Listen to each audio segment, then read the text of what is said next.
nggak sih kalian ngerasa tempat yang udah sepi belum tentu benar-benar kosong? Kadang ada sesuatu yang masih menetap di sana. Entah karena belum sempat pergi atau karena nggak mau dilupakan. Malam ini, gue bakal bawain kisah nyata dari sebuah bioskop tua di daerah pegunungan Jawa Barat. Tempat yang dulu ramai banget, tapi akhirnya ditutup setelah kejadian tragis. Dan sampai sekarang, para pekerjanya masih sering ngalamin hal-hal di luar nalar. Kisah ini datang dari seorang petugas kebersihan yang mengaku melihat penonton tanpa wajah di kursi yang seharusnya kosong. Jadi, siapin lampu redup, headset, dan suasana tenang. Karena cerita malam ini bukan sekadar tentang arwah yang gentayangan, tapi tentang seseorang yang belum bisa meninggalkan film terakhirnya. Selamat datang di channel ini, tempat di mana kisah nyata dan misteri berpadu jadi satu cerita yang sulit dilupakan. Aku masih ingat betul malam itu, ketika hujan turun deras di luar gedung bioskop tua di daerah Lembang. "Mas, bersihin teater 3 ya, yang barusan film horor," ujar Rudi, rekan shiftku, sambil menyalakan rokok di depan ruang staf. Aku hanya mengangguk. Wangi karamel dari popcorn basi bercampur lembab karpet yang jarang diganti membuat udara malam itu terasa berat. Langkahku menggema pelan di lorong menuju teater 3. Lampu bioskop sebagian sudah dimatikan, hanya tersisa sorot cahaya biru dari papan petunjuk exit. "Masih ada penonton gak ya?" gumamku pelan sambil menyorotkan senter ke deretan kursi paling belakang. Biasanya jam segini sudah sepi, tapi aku merasa ada yang bergerak. Aku berhenti sejenak, menajamkan pandangan. Di kursi tengah, baris D, tampak seseorang duduk diam menghadap layar yang sudah gelap. "Permisi, maaf filmnya udah selesai ya," kataku pelan. Orang itu tidak menoleh. Aku melangkah mendekat, tapi entah kenapa langkahku terasa berat, seolah udara di sekeliling menolak. "Mas, udah gak ada jadwal lagi loh malam ini," ulangku, lebih keras kali ini. Tidak ada respons, cuma bunyi tetesan air dari pendingin ruangan yang bocor. Aku menyorotkan senter ke arah wajahnya. Sinar putih itu memantul di kulit pucat, dan disitulah napasku tertahan. Tidak ada wajah, tidak ada mata, hidung, atau mulut. Hanya kulit halus yang membentuk permukaan datar seperti topeng tanpa ekspresi. Aku mundur spontan. "Astaga, siapa lu?" Suaraku tercekat, menggema di ruangan kosong itu. Tapi sosok itu malah menoleh perlahan ke arahku. Tanpa wajah, tanpa suara, tapi entah kenapa aku bisa mendengar sesuatu di kepalaku. "Jangan ganggu tempat dudukku." Lampu teater tiba-tiba menyala sendiri. Seketika sosok itu menghilang. Kursi tempatnya duduk sudah kosong. Aku masih berdiri kaku, menggenggam erat alat pel lantai yang nyaris terjatuh dari tanganku. Dari arah pintu, Rudi muncul sambil menatap heran. "Ngapain lo bengong, Mas? Ada apaan?" tanyanya. Aku tidak langsung menjawab, hanya menunjuk kursi baris D. "Barusan ada orang di situ," suaraku nyaris bergetar. Rudi menatap kosong ke arah kursi yang kumaksud, lalu menatapku balik. "Gak ada siapa-siapa dari tadi. Gue lihat lo ngomong sendiri." Kata-katanya membuat darahku serasa berhenti mengalir. "Maksud lo, gue sendirian di sini dari tadi?" tanyaku dengan suara kecil. Rudi mengangguk pelan. "Iya, dari tadi lo masuk sekitar 5 menit lalu. Gue lihat dari CCTV. Lo ngomong sendiri, terus diam aja di tengah ruangan." Aku menelan ludah, mencoba mencerna ucapannya. Di kepalaku masih terngiang suara yang tadi aku dengar tanpa bibir bergerak. "Jangan ganggu tempat dudukku." Hujan di luar semakin deras, dan untuk pertama kalinya aku mulai curiga. Bioskop ini mungkin menyimpan sesuatu yang lebih dari sekadar kenangan film lama. Sejak malam itu, aku tidak pernah tenang saat melewati teater 3. Ada sesuatu di sana yang membuat dada terasa berat, seolah udara di dalamnya menyimpan rahasia. Esoknya, aku mencoba menenangkan diri dengan menyapu area lobi lebih awal. Tapi begitu aku melihat pantulan kaca menuju lorong, bayangan seseorang duduk di kursi penonton muncul lagi di belakangku. "Mas, lo serius gak ngelihat siapa-siapa waktu itu?" tanyaku ke Rudy sambil membereskan tempat sampah. Ia menatapku lama sebelum menjawab. "Gua kerja di sini 3 tahun. Banyak yang resign gara-gara teater 3. Katanya ada penonton yang gak pernah pulang." "Penonton gak pernah pulang?" ulangku pelan. Rudy hanya mengangguk. Matanya tak lepas dari layar monitor CCTV. Katanya, dulu pernah ada kebakaran kecil waktu film jadul diputar. Tapi yang aneh, gak ada laporan korban. Padahal, ada 1 tiket yang gak pernah dikembalikan ke kasir. Aku menatapnya, mencoba mencari logika dari ucapannya. Mungkin cuma salah catat kali, tapi dalam hati, aku tahu ada yang janggal. Karena semalam, posisi kursi yang kududuki si penonton tanpa wajah itu persis di baris D, nomor 7. Nomor kursi yang disebut dalam berita lama yang pernah kubaca. 1 penonton tak diketahui identitasnya, hilang setelah pemadaman listrik mendadak 20 tahun lalu. Malam itu aku pulang dengan kepala penuh tanya. Di dalam kamar kos yang sempit, aku membuka ponsel dan mulai mencari berita lama tentang bioskop ini. Beberapa artikel menyebut bahwa gedung tersebut dibangun di atas bekas lahan pengungsian zaman perang. Ada catatan tentang seorang pria misterius yang sering datang menonton sendirian, selalu memilih kursi D7 dan tidak pernah berbicara kepada siapapun. Ketika kubacakan artikel itu keras-keras, ponselku tiba-tiba mati sendiri. Layar menampilkan notifikasi aneh. Kursi D7 sudah dipesan malam ini. Padahal sistem itu sudah lama offline untuk jadwal malam. Aku menatap layar gelap ponsel itu, mencoba menganggapnya sebagai bug sistem. Tapi bulu kudukku berdiri. Keesokan malamnya, aku memutuskan untuk memeriksa ruang proyektor, tempat di mana operator menayangkan film. Ruangan itu sempit, penuh debu, dan gulungan pita film lama. Di salah satu rak, ada gulungan film dengan label yang hampir pudar bertuliskan "Penonton terakhir". Aku memegangnya pelan, merasa aneh, karena pita itu dingin seperti logam, bukan plastik. Saat kubuka sedikit gulungan itu, aroma hangus seperti plastik terbakar memenuhi ruangan. Di sela pita film, ada foto kecil yang terselip. Seorang pria duduk di kursi teater, wajahnya buram seolah sengaja dihapus. Aku menatap lama foto itu, hingga suara Rudy tiba-tiba terdengar di belakangku. "Mas, lo nemuin itu juga ya?" Aku terlonjak. "Juga? Maksud lo pernah lihat ini?" tanyaku. Rudy mengangguk pelan. "Semua yang nemuin gulungan itu pasti berhenti kerja gak lama setelahnya," katanya. "Setelah mereka lihat foto itu, sosok di dalamnya bakal datang nyari." Aku menelan ludah, menatap lagi foto itu. Di dalam hati, aku mulai sadar.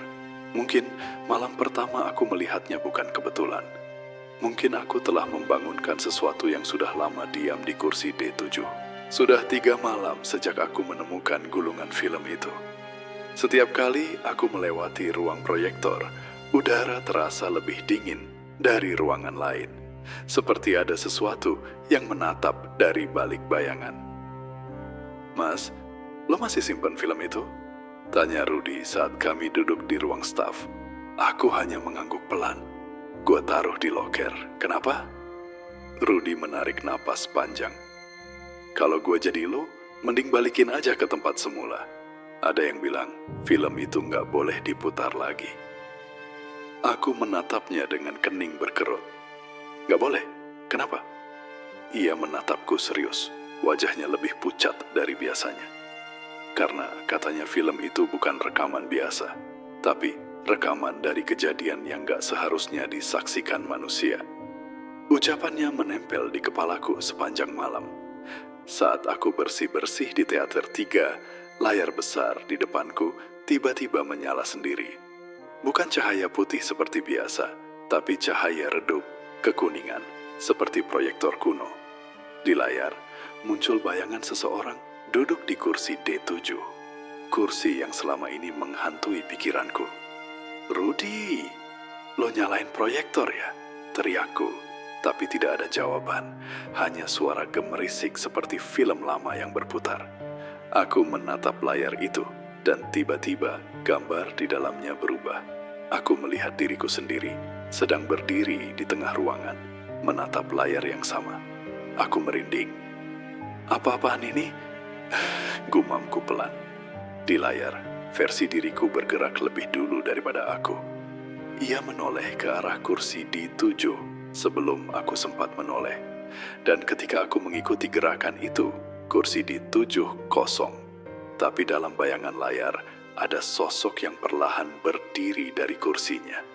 Sinar lampu tiba-tiba padam. Gelap. Hanya suara detak jantungku yang terdengar keras di telinga.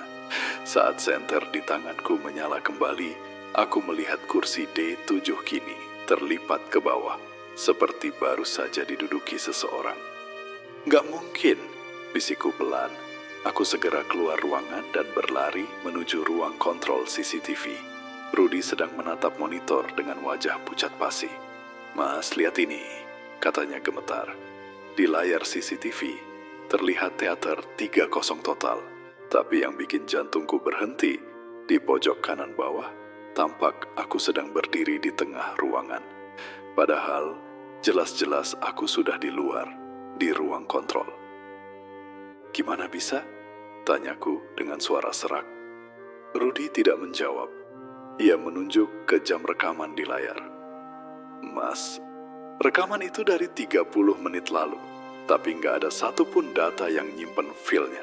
Nggak ada di server, nggak ada di backup." Aku menatap layar itu lama. Di rekaman, sosok diriku yang lain masih berdiri diam, tapi perlahan menoleh ke arah kamera. Wajahnya tanpa mata, tanpa mulut, tanpa bentuk. Kulit datar, seperti yang kulihat malam itu. "Itu bukan gue," ucapku pelan. "Itu bukan gue, Rudy." Rudy menutup monitor dengan cepat. Wajahnya pucat seperti kehilangan darah. "Udah mas, kita keluar aja malam ini. Besok gue minta pindah shift." Aku hanya bisa mengangguk, tapi sebelum keluar dari ruangan, aku mendengar bunyi halus dari arah speaker monitor. Suara yang familiar, lembut, tapi dingin. "Kursi di 7 sudah dipesan lagi malam ini." Aku menatap layar hitam itu, merasa seperti sesuatu telah menandai kami berdua. Dan untuk pertama kalinya, aku tahu rekaman itu bukan hanya menunjukkan masa lalu, tapi juga masa depan yang belum terjadi. Sejak kejadian di ruang CCTV itu, suasana di bioskop berubah. Setiap malam, udara di lorong terasa lebih dingin dari biasanya, dan bau apek karpet lama makin menyengat, seolah bangunan itu perlahan membusuk dari dalam. "Mas, lo yakin mau lanjut kerja di sini?" tanya Rudy suatu malam saat kami bersiap membersihkan area teater 3. Aku hanya tersenyum kaku. Kalau gue pergi, siapa yang bakal tahu kebenarannya? Kami masuk bersama. Lampu redup menyinari deretan kursi berdebu. Tapi ketika mataku menyapu ke arah baris D, jantungku langsung berhenti sejenak. Kursi D7 yang seharusnya kosong, kini dalam posisi duduk terbuka, seolah baru saja ada seseorang yang baru bangkit darinya. "Rudy, lo lihat juga kan?" tanyaku pelan. Ia mengangguk, wajahnya menegang. Tadi semua kursi masih rapi waktu kita masuk. Aku melangkah perlahan, menyorotkan senter ke arah kursi itu. Permukaannya sedikit lembab, seperti baru saja disentuh seseorang. Tapi yang membuat tengkukku meremang, Ada bekas sidik jari samar di sandaran kursi, menempel di debu, seolah tangan tak terlihat baru saja memegangnya. Rudy berbisik, "Mas, lo dengar itu?" Aku menahan napas. Dari arah layar, terdengar suara langkah pelan, tap, tap, tap, bergema memantul di seluruh ruangan. Kami menoleh bersamaan, tapi tak ada siapapun di sana. Hanya layar besar yang memantulkan cahaya samar dari lampu darurat. Aku berusaha menenangkan diri. "Mungkin suara tikus," kataku, walau suaraku sendiri bergetar. Tapi Rudy menggeleng cepat. "Tikus gak jalan segitu berat, Mas." Tiba-tiba, dari speaker di langit-langit, suara gemerisik muncul lagi. Suara itu membentuk kalimat yang sama, persis dengan yang kudengar malam pertama. "Jangan ganggu tempat dudukku." Aku spontan menatap ke arah kursi D7. Sosok itu muncul perlahan, seolah muncul dari udara kosong. Badannya duduk tegap, kepalanya menunduk, dan wajahnya masih tanpa mata, tanpa mulut, hanya permukaan datar yang menatap lurus ke depan.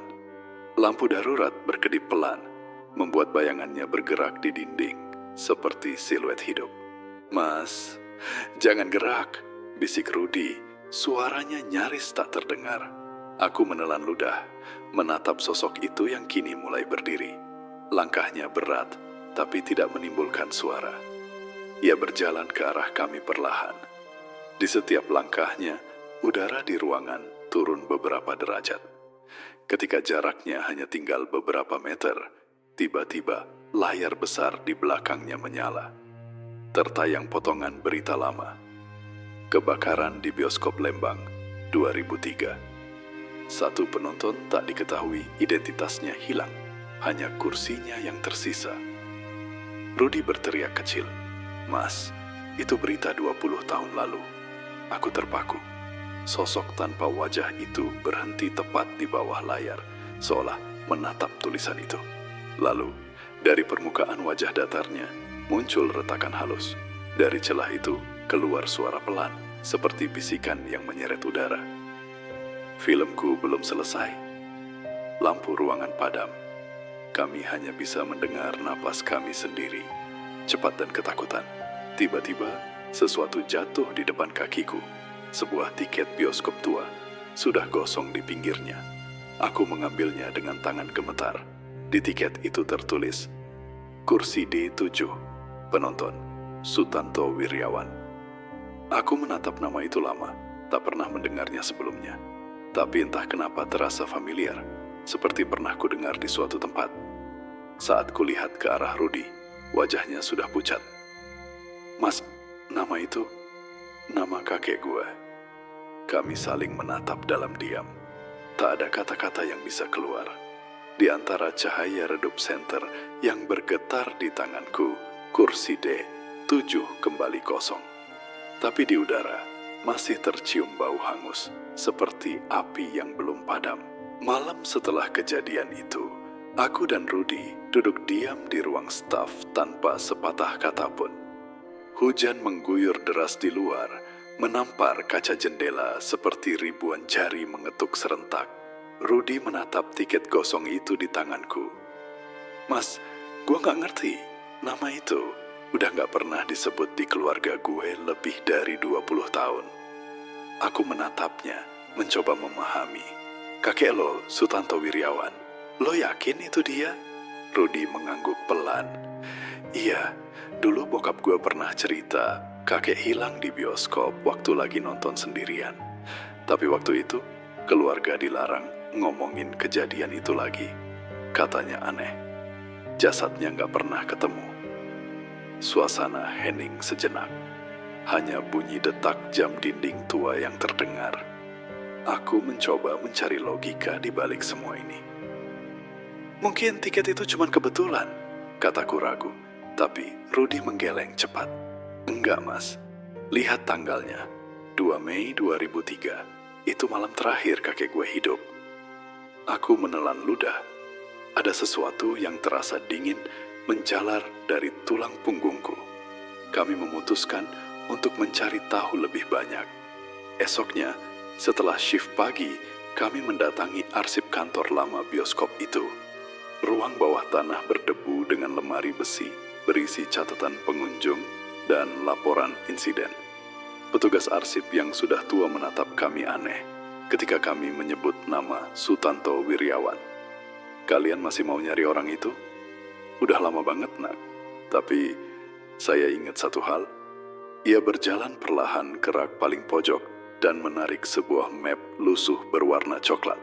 Map itu berisi laporan singkat. Kebakaran minor di ruang proyektor. Diduga korsleting listrik.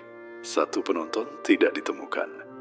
Namun di balik laporan itu ada satu lembar tambahan, tulisan tangan dengan tinta pudar. Jangan tayangkan film Gulungan D7 lagi. Penonton terakhir masih di dalam.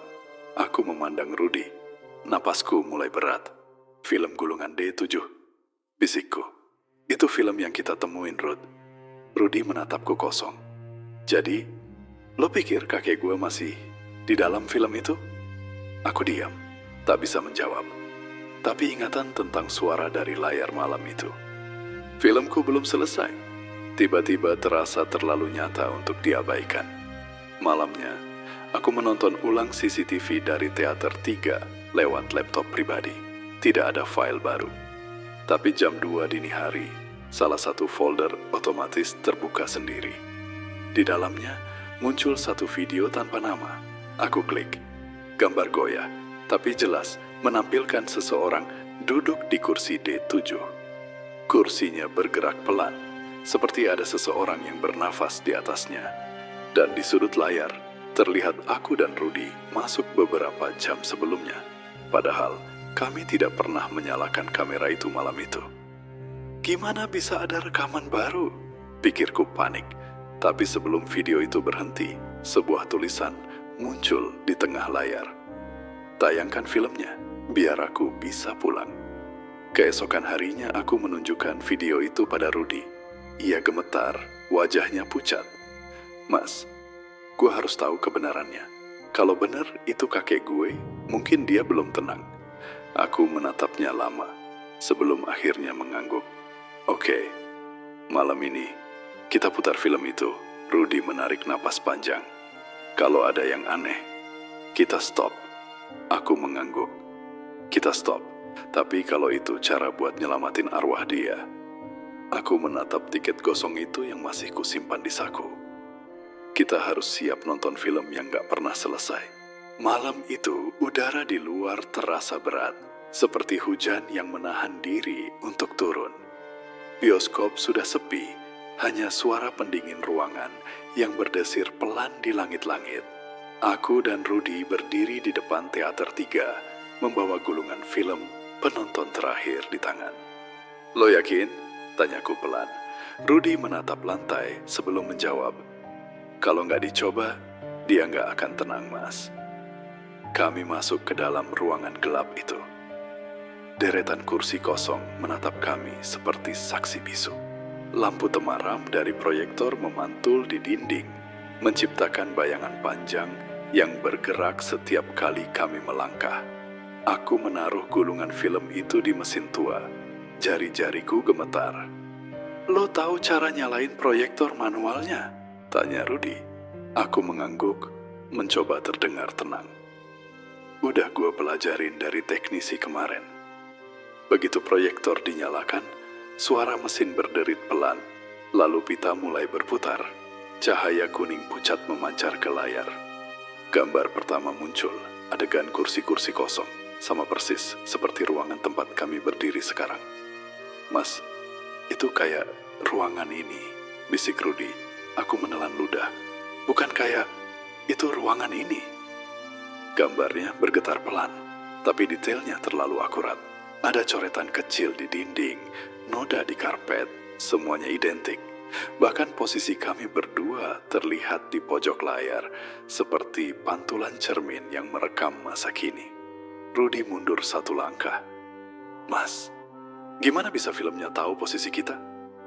Aku tak sempat menjawab, karena di dalam layar, tiba-tiba muncul sosok ketiga, duduk di kursi D7.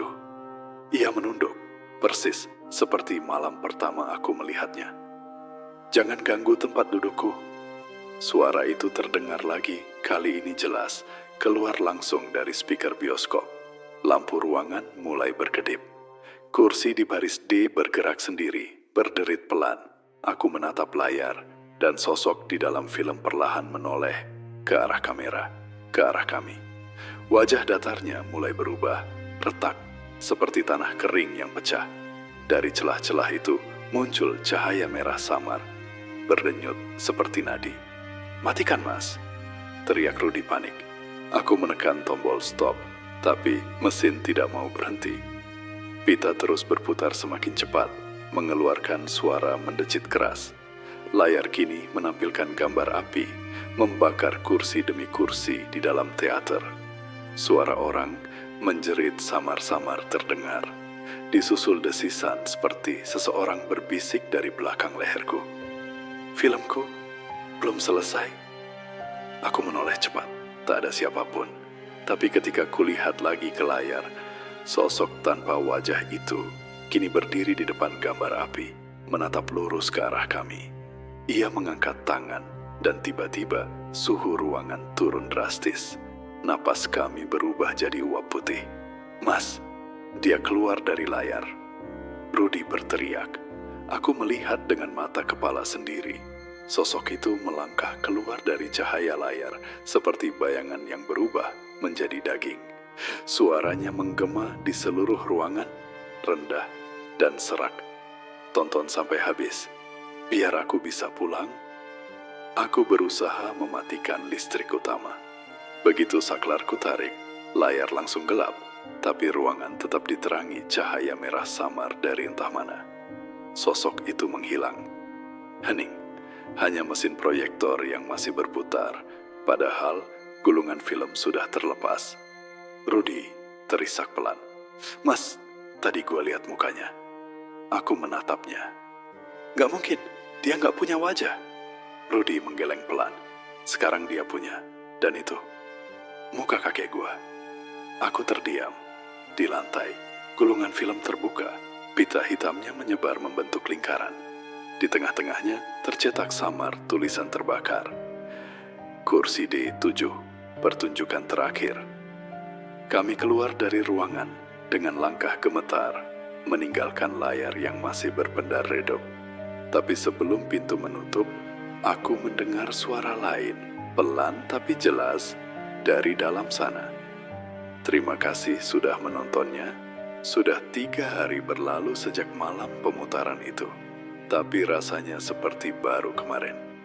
Sejak saat itu, tidurku tidak pernah tenang. Kadang aku terbangun tengah malam, mendengar suara proyektor menyala di kepala, atau bunyi kursi berderit pelan di kamar kosku, yang jelas-jelas tidak punya kursi lipat. Pagi ini, Rudy belum masuk kerja. Katanya izin karena demam tinggi. Tapi yang aneh, pesan terakhir yang dia kirim semalam hanya 1 kalimat. "Mas, dia ngikutin gue." Aku mencoba menenangkan diri, masuk ke bioskop seperti biasa. Tapi suasananya terasa berbeda. Ruangan itu kini sepi bahkan di siang hari, seolah udara di dalamnya enggan bergerak. Masih aja kerja, suara petugas kasir Parubaya memecah lamunanku. Aku hanya tersenyum tipis. "Biarin aja, Bu. Kalau berhenti sekarang, rasanya kayak ninggalin sesuatu yang belum selesai." Sore itu, aku memutuskan memeriksa ruang proyektor lagi. Tapi begitu kubuka pintunya, aku mencium aroma gosong yang sama seperti malam pemutaran. Di meja, gulungan film penonton terakhir sudah tidak ada. "Rudy," gumamku pelan. Ia pasti membawanya pulang. Malamnya, aku memutuskan menemuinya ke rumah kontrakannya di pinggir kota. Begitu sampai, pintu depannya tidak terkunci. "Ruth, lo di rumah?" panggilku. Tak ada jawaban. Rumahnya gelap, hanya cahaya televisi yang berkelip pelan. Di layar TV, tayangan kosong hitam putih berputar, tapi di tengahnya muncul kilasan gambar kursi bioskop. Kursi D7. Aku mendekat. Jantungku berdetak cepat. Di bawah televisi, gulungan film itu tergeletak terbuka. Di tengah pita film yang kusut, terlihat foto kecil. Foto yang sama seperti dulu di ruang proyektor. Sosok duduk di kursi D7 dengan wajah buram. Tapi kini wajah itu sudah mulai terbentuk. Dan itu wajah Rudy. "Rud," panggilku sekali lagi. Dari arah kamar, terdengar suara seret pelan, seperti kursi digeser. Aku menatap ke arah pintu kamar yang setengah terbuka. "Rudy, lo di dalam?" tanyaku. Tak ada jawaban, hanya suara napas berat dari balik pintu.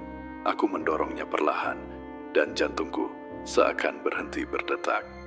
Rudy duduk di kursi, menatap layar televisi yang kini menayangkan video dirinya sendiri. Matanya kosong, wajahnya datar, tanpa ekspresi, tanpa emosi. "Rud," aku mendekat, tapi dia menoleh perlahan. Kulit wajahnya pucat, dan di bawah matanya ada bekas hitam terbakar, seperti bekas proyeksi film. "Mas," suaranya serak, pelan, hampir bukan miliknya. Dia belum selesai. Aku mundur satu langkah. "Siapa, Rud?" "Penonton terakhir," jawabnya sambil menunjuk layar. Di televisi, gambar bergoyang menampilkan kursi D7 kosong. Tapi beberapa detik kemudian, sosok tanpa wajah itu muncul, lalu perlahan menoleh ke arah kamera. Dan dari layar, mataku menangkap pantulan bayanganku sendiri berdiri di belakang Rudy. Aku menoleh cepat ke belakang. Tidak ada siapa-siapa. Tapi ketika aku kembali melihat Rudy, ia sudah tak sadar. Tubuhnya lemas, matanya tertutup. Aku mengguncangnya panik, tapi kulitnya dingin seperti es. Di telinganya, ada potongan pita film hitam tergulung kecil, menempel seperti bekas luka bakar. Aku berlari keluar rumah secepat mungkin. Dari luar, kulihat televisi di ruang tamu masih menyala, menampilkan satu tulisan yang terus berulang. Pertunjukan belum berakhir. Sejak malam itu, aku berhenti bekerja di bioskop. Tapi kadang, saat aku melewati gedung tua itu, lampu teater 3 masih menyala, meski gedung sudah lama ditutup. Dan aku tahu, seseorang masih duduk di kursi D7, menunggu filmnya selesai diputar. Sudah seminggu berlalu sejak malam, aku menemukan Rudy. Ia dirawat di rumah sakit, tapi belum sadarkan diri. Dokter bilang, tidak ada luka fisik berarti, hanya kelelahan ekstrem dan tekanan mental. Tapi aku tahu, sesuatu telah diambil darinya. Aku tidak bisa tidur. Setiap malam, bayangan wajahnya yang kosong muncul di mimpi. Suara proyektor tua itu bergema di kepalaku seperti mantra. Filmku belum selesai. Akhirnya, aku kembali ke bioskop itu, sendirian. Gedung itu kini ditutup total. Pintu utama digembok, tapi aku tahu jalan masuk dari lorong servis belakang. Udara di dalamnya lembab dan dingin, seolah waktu berhenti di sana. Lampu-lampu mati, tapi teater 3. Pintunya terbuka sedikit, dan dari celah itu ada cahaya redup seperti nyala layar proyektor. Aku melangkah, masuk perlahan. Ruangan itu masih sama. Kursi-kursi berdebu, aroma hangus samar, dan di baris D7, kursinya terbuka lagi. Aku menatapnya lama, lalu berbisik pelan, "Gua ngerti sekarang, lo cuma pengen film lo selesai kan?" Di tanganku, gulungan film penonton terakhir yang dulu ditemukan di ruang proyektor. Aku menaruhnya kembali di mesin, menyalakan proyektor, dan duduk di kursi penonton sendirian. Gambar mulai berputar, sosok pria tua duduk menonton film sendirian di ruangan yang terbakar perlahan. Ia tidak berlari, ia tetap duduk, menatap layar hingga cahaya mengaburkannya. Air mataku menetes tanpa sadar. "Kakek lo cuma mau diingat, Ruth," gumamku pelan. Dia gak pernah keluar dari sini karena semua orang pura-pura lupa. Di layar, sosok pria itu menoleh perlahan ke arah kamera. Wajahnya kini terlihat jelas untuk pertama kalinya, tenang, tersenyum samar. Dari bibirnya terdengar suara lembut. "Terima kasih sudah menyelesaikannya." Layar tiba-tiba menyala terang, dan sekejap ruangan itu terasa hangat. Kursi di 7 bergerak perlahan menutup sendiri. Gulungan film berhenti tanpa suara. Dan untuk pertama kalinya sejak malam kebakaran, bioskop itu benar-benar sunyi. Damai. Aku keluar dari ruangan dengan langkah pelan. Saat menutup pintu teater 3, aku melihat satu hal terakhir. Di dinding, ada foto baru tergantung. Foto lama hitam putih, menampilkan 2 petugas kebersihan berdiri di depan layar kosong. Di belakang kami, kursi D7 tampak kosong, tapi di refleksi kaca, samar terlihat sosok pria tua tersenyum di kursinya. Esoknya, aku menjenguk Rudy di rumah sakit. Ia sudah sadar. Begitu melihatku, ia langsung berkata pelan, "Mas, kakek gua datang semalam." Aku tersenyum lemah. "Iya, Ruth. Dia udah pulang, kami berdua tidak pernah kembali ke bioskop itu lagi. Gedungnya akhirnya dibongkar, sebulan kemudian digantikan bangunan baru. Tapi setiap kali aku lewat di depan lokasi itu, aku masih bisa mendengar suara samar dari arah yang dulu. Jadi teater 3, suara mesin film berputar, diikuti bisikan lembut yang hampir tenggelam dalam angin malam. Pertunjukan selesai. Namun, saat aku melihat ke cermin mobilku, sekilas aku melihat sesuatu yang membuatku diam. Di bangku belakang, pantulan kursi kosong seakan terisi bayangan seseorang tanpa wajah. Tapi kali ini, aku tahu dia tersenyum. Dan itu tadi, kisah nyata tentang petugas kebersihan bioskop yang melihat penonton tanpa wajah. Kadang, hal paling menakutkan bukan sosok yang muncul di depan mata, tapi kisah di balik kenapa dia masih memilih untuk tinggal. Bukan untuk menakuti, tapi untuk diingat. Kalau kalian pernah ngalamin kejadian aneh di tempat kerja atau di tempat yang sudah lama ditinggalkan, coba tulis ceritanya di kolom komentar ya. Siapa tahu, kisah kalian jadi cerita berikutnya di channel ini. Jangan lupa klik like kalau kalian suka cerita ini. Subscribe biar nggak ketinggalan kisah misteri nyata lainnya. Dan nyalain lonceng notifikasinya. Supaya kalian selalu jadi penonton pertama setiap kali kisah baru tayang. Sampai jumpa di cerita selanjutnya, tetap waspada, karena kadang yang kita kira cuma bayangan, bisa jadi sedang memperhatikan kita.